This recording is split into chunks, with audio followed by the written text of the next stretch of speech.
Good morning. It's very early. It's about like 6:30, I think. And the reason I'm up this early is because I parked in a place called Kilkee or Kelkey, I don't know.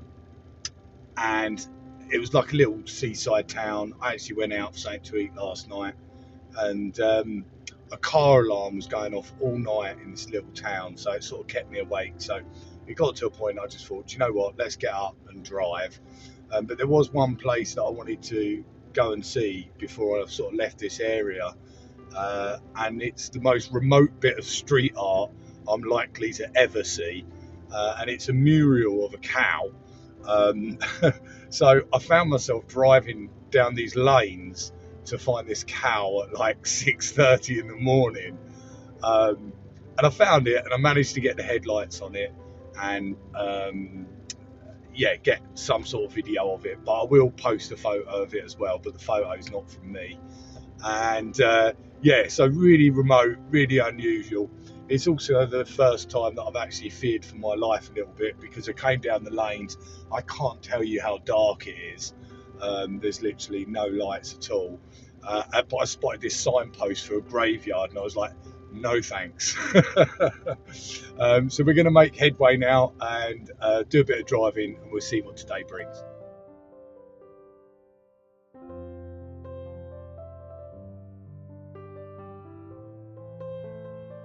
So we've travelled the vast lands of County Clare, and we really feel like I've reached the end, because this is definitely where the end comes, because we've hit the coast again, uh, and we're at the Cliffs of Moher, which is one of the things that I did want to do when I was coming to Ireland.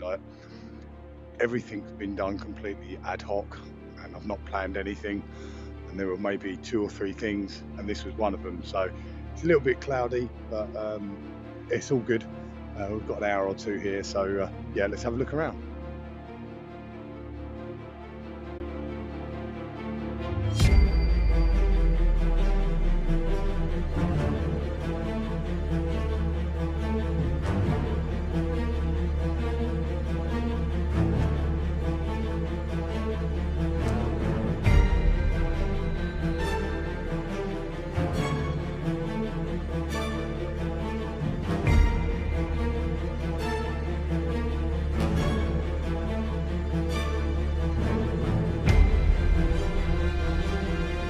Well, that was a lot of steps, but it was most definitely worth it.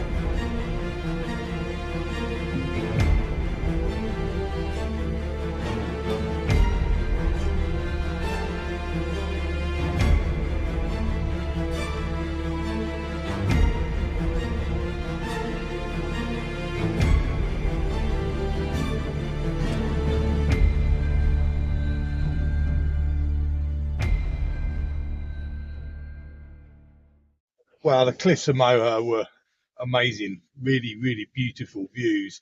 We didn't quite see the sunrise, and I think it's a little bit cloudy, and also I did get here early, which has worked out really well, because I got here before they opened. Uh, just walked around. I was practically the only person there, and then came back down and then opened. And I said, "Oh, do I need? Shall I pay?" And they said, "No, it's okay. You arrived before we opened, so they let me go." So if you want a free go round the Cliffs of Moher, um, get here early.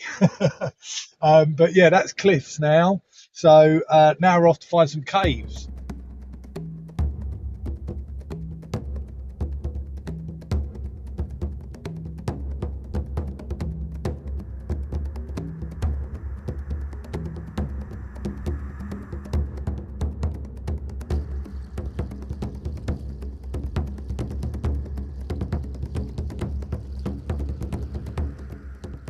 And it's about the 2 lads who actually discovered the cave, Brian Varley and Mike Dickinson. You can see the plaque for them right down there. Now, these limestone slabs were actually formed in the warm, shallow seas of the Carboniferous Ocean 340 million years ago. Now, back then, Ireland was actually a tropical lagoon off the coast of where Brazil would be. Over time, as a result of major earth movements, they were brought above sea level, and that's how you get all this lovely limestone.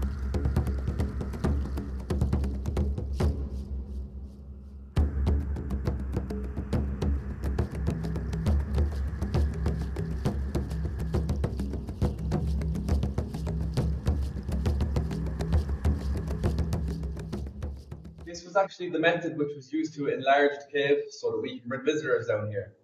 It is called the plug and feather method.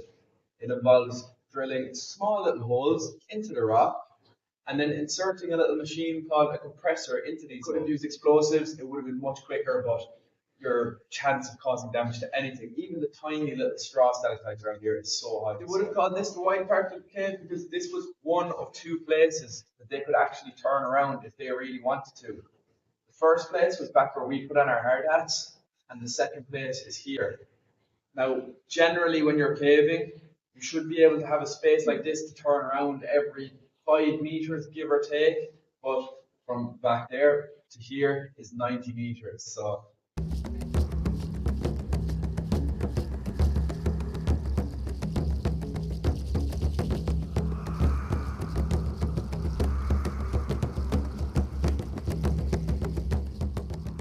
So this here is the largest free-hanging stalactite in Europe and the third largest free-hanging stalactite in the world.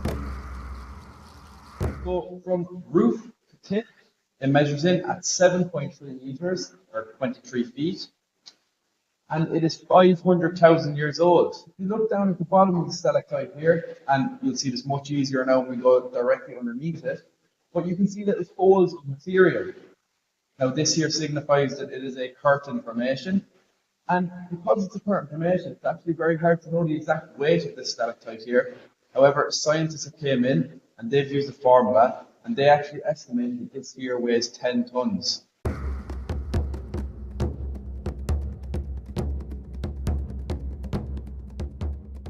It's still growing, and since 1952 it has grown a whopping 7 millimeters. So what we're seeing there now is pretty much the exact same block Brian and Michael saw back in 1952. Is how it is all 10 tons, this stalactite just hanging from that tiny little hole in the ceiling. Now, scientists also wondered this, so they came in here and they used this technology called GPR, ground penetrating radar. This here is almost like an upside down tree shooting up through all the layers of the rock, and it's basically just holding on really tightly, just like that.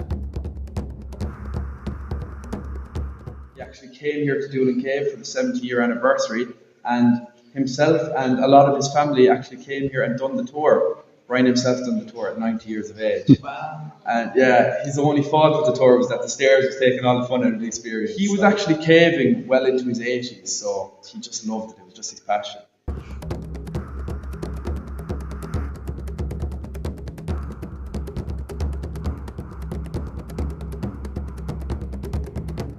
Doolin Cave was absolutely amazing, and you know, I didn't realise how far down we'd end up going. I mean, it just seemed to go on forever, those stairs. And what a fantastic experience. And I've loved County Clare so far. I've got a tiny little bit of the north coast of County Clare to do now. We're going to go and see a castle next. But the great thing with Ireland is you just drive down these roads and there's these little pull-in sections and you can just go off exploring even if it's not on the map. And this is just an example, just a rocky, you know, cove that just absolutely astounds me, you know. The water breaking against the rocks is just so beautiful.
video at Glenelg Castle, I think, and I think I'm saying that right. And it's just beautiful here. It's really off the beaten track. I had to walk over fields and mud to get here. And this castle is on the north coast of County Clare. It overlooks County Galway, which is where we're going next. So over the water is County Galway, and yeah, really looking forward to seeing what that has to offer. Had a fantastic day today. Spectacular views. The cliffs of Moher this morning were amazing, and the how interesting and exploring the cave in Doolin was awesome, and just learnt lots there about stalagmites, and yeah, it was just really interesting. So had a fantastic day. I'm going to leave because I'm getting a funny look from a cow, but for now, peace and love.